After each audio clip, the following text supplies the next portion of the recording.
Bonjour, nous sommes donc réunis pour MQ3, la suite du cours. Bien, alors on va voir aujourd'hui un troisième paragraphe qui va être la formalisation de la notion de dualité onde-corpuscule pour le photon.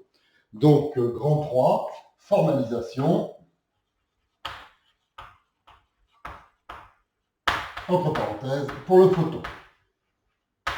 Bien, alors, de manière simple déjà, jusqu'à maintenant, le champ électrique, son associé complexe, on l'écrivait avec la lettre E, et la lettre E, bien sûr, comme c'est aussi le symbole de l'énergie, ça va poser problème. Donc nous convenons qu'à partir de maintenant, ce qu'on écrivait E complexe, on va l'écrire simplement petit s complexe, et ça sera quelque chose comme S0, E puissance I, facteur de K scalaire R moins oméga T. Alors, K scalaire R, généralisant évidemment le KX, X, le KY, Y et le KZZ, de manière à avoir une généralité dans l'écriture cartésienne. Maintenant, bien sûr, et c'est ce qu'on fera un peu dans la suite, on dira que le vecteur K, eh bien, c'est le module K fois le vecteur UX, vecteur directeur de la direction UX. Et donc, on prendra comme onde un S complexe qui sera un S0, E puissance I, facteur de Kx moins oméga t. Voilà. Bien, alors, regardons bien ce que nous avons, et séparons ceci en deux. D'un côté pour les ondes planes progressives monochromatiques, et de l'autre côté pour les particules que nous avons nommées photons. Alors déjà, pour une onde plane progressive monochromatique, c'est un ensemble, une amplitude, une pulsation, et un vecteur d'onde K, qui est dans la direction UX et dont le module vaut K, écrit comme ceci. Voilà. On n'oublie pas qu'on a une relation, puisqu'on est dans le vide, entre K et oméga, qui est K2 égale oméga 2 sur C2, écrit comme ceci, et qui génère tout le reste. De l'autre côté, pour le photon, je vous rappelle que c'est une particule qui a une masse nulle, donc je ne l'écris pas, dont la vitesse est la vitesse de la lumière dans le vide, et elle suit l'onde, donc elle est dans la direction UX, et surtout, ce que l'on a montré, je dirais, le dernier cours, c'est qu'on peut écrire que son énergie E, c'est H bar oméga, et que sa quantité de mouvement P, pour une fois vecteur, eh bien, c'est H bar le vecteur K, donc c'est H bar K UX, et on parlera du module de P comme on parle du module de K. Bien. On va définir pour le photon des grandeurs qui vont nous permettre de qualifier le nombre, la quantité, la concentration. On va appeler n indice phi le nombre de photons par seconde dans le flux de lumière.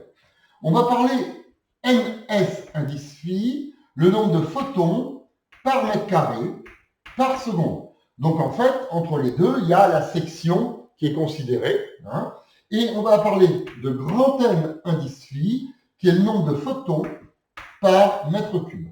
Il y a un lien entre ces trois grandeurs, bien sûr, à savoir que ns phi, c'est n phi divisé par s, et on l'a dit l'autre fois, que n phi, c'était tout simplement, ns phi divisé par c.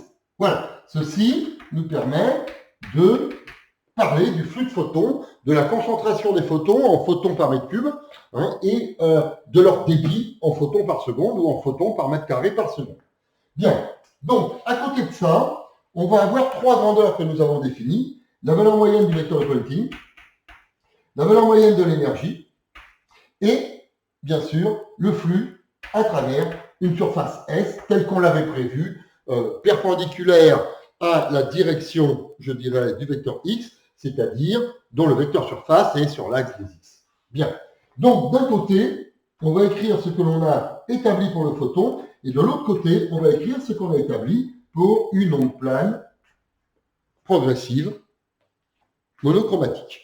Alors, ce qu'on a écrit, c'était que du côté onde plane, on avait ici epsilon 0c sur 2, S complexe, S complexe conjugué, et qu'on avait bien sûr le vecteur UX si besoin était, ici pour préciser. Pour la densité volumique d'énergie, on avait donc comme écriture un epsilon 0 sur 2, epsilon 0 sur 2, S complexe conjugué. Et pour le flux à travers donc une surface S que l'on a choisie, eh bien, on retrouve simplement que c'est le flux du vecteur de Poynting. Donc, c'est epsilon 0 C S sur 2 S conjugué. Voilà, le produit scalaire UX devant 1, il n'y a plus rien. Et on peut écrire l'équivalent, mais en termes de photons. Donc, de manière simple, on a montré que le vecteur de Poynting, c'était ce qu'on appelait NSPhi, le nombre de photons par mètre carré par seconde, chacun emmenant h bar oméga comme énergie, donc h bar oméga est donc le vecteur UX ici. Pour la densité volumique d'énergie, eh bien, c'est le nombre de photons par mètre cube, nphi, grand nphi, que multiplie h bar oméga, puisque chacun d'eux possède ce quantin d'énergie. Et pour le flux, eh bien, nous avons tout simplement nphi que multiplie h bar oméga. Et on retrouve les relations entre les différentes façons de concentrer le nombre de photons par mètre carré par seconde, nombre de photons par mètre cube, le nombre de photons par seconde, qui sont donnés par cette relation-là. Donc voilà, on a cette relation. C'est-à-dire qu'on a, pour ces trois grandeurs-là, eh bien, une vision commune en termes d'ondes ou en termes de particules. Bon, on va maintenant essayer de formaliser la chose et d'essayer d'écrire de manière générale comment, à partir de l'onde, directement, on peut trouver les grandeurs qui sont là. Alors les grandeurs qui sont là, c'est entre autres oméga, puis c'est aussi de trouver, je dirais, K, qui qualifie la quantité de mouvement. Donc on va essayer de formaliser une façon de passer directement de l'onde complexe, S, à l'écriture de oméga et de K. Bien. Donc, je prends mon onde complexe, donc elle s'écrit S bar, c'est un S0 E puissance I facteur de Kx moins oméga T. Nous l'apprenons comme ça, nous généraliserons l'écriture plus tard, et on voit que si on fait l'opération suivante, si je dérive S par rapport au temps, dérivé partiellement, c'est-à-dire à X constant, on voit que ça me donne, de manière générale, S0, voilà, un moins I oméga E puissance I de Kx moins oméga T, voilà. Et écrit autrement, vous voyez que ceci, ça fait moins I oméga S complexe. Voilà. Dérivé de S complexe par rapport au temps, c'est moins I oméga S complexe. Vous voyez que par cette opération-là, finalement, on accède à ce facteur-là, à moins I près, qui est donc la pulsation. Bien. On va arranger ça. Vous voyez que je peux écrire maintenant. Si je multiplie des deux côtés par I, j'obtiens I d sur dt de S complexe égale oméga fois S complexe. Je définis un opérateur. Rappelez-vous, un opérateur, c'est quelque chose qui est incomplet. Il manque le ce sur quoi on le fait opérer. Et donc, on va l'écrire comme ceci. Je l'appelle opérateur oméga. Pour dire que c'est un opérateur, je lui mets un accent circonflexe sur la tête. On reconnaît que c'est un opérateur. Donc, c'est un opérateur qui va agir sur quelque chose. Voilà. Et cet opérateur, je le définis comme étant I, dérivé partiel, par rapport au temps. Et il reste à dire, chacun l'applique. Eh bien, si vous regardez bien avec ce formalisme-là, on a donc oméga, l'opérateur oméga, appliqué à S bar, ça me donne oméga que multiplie S bar. Et là, en termes clairs et précis, la pulsation apparaît comme la valeur propre de l'opérateur oméga. Donc, oméga, c'est la valeur propre de l'opérateur oméga. Bien, continuons très exactement notre démarche pour essayer de trouver K de manière simple. Cette fois-ci, bien sûr, on s'aperçoit que si on dérive par rapport à X, c'est K qui va arriver, je dirais, sur la scène ici.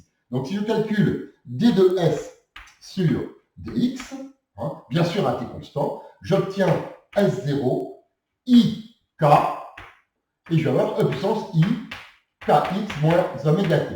C'est-à-dire qu'écrit autrement, ça fait I K S bar. Là encore, j'arrange ceci en divisant par I, c'est en multipliant par moins I.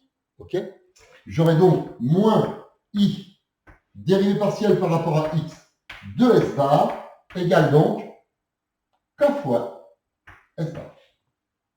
Je définis un opérateur que je vais appeler opérateur K, comme ceci, hein, qui donc, en fait, est un opérateur dont il manque en tant que tel le ce sur quoi on l'applique. Ça sera pour moi un moins i dérivée partielle par rapport à x, et à moi de dire à quoi je l'applique.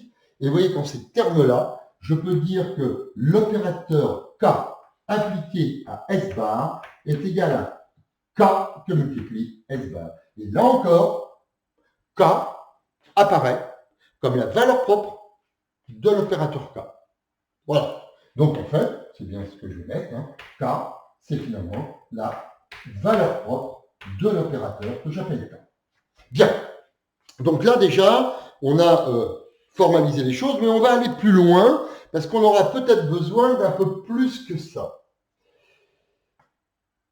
Quand on va élever au carré, l'opérateur oméga 2, ça sera en fait l'opérateur oméga appliqué à l'opérateur oméga qui sera appliqué à quelque chose. Voilà. C'est-à-dire qu'on applique 2 fois de suite l'opérateur oméga. Et donc, si on applique 2 fois de suite l'opérateur oméga, eh bien, ça fait comme on l'avait obtenu ici. Hein, si j'applique 2 fois de suite l'opérateur oméga, ça va me donner, eh bien, i par i moins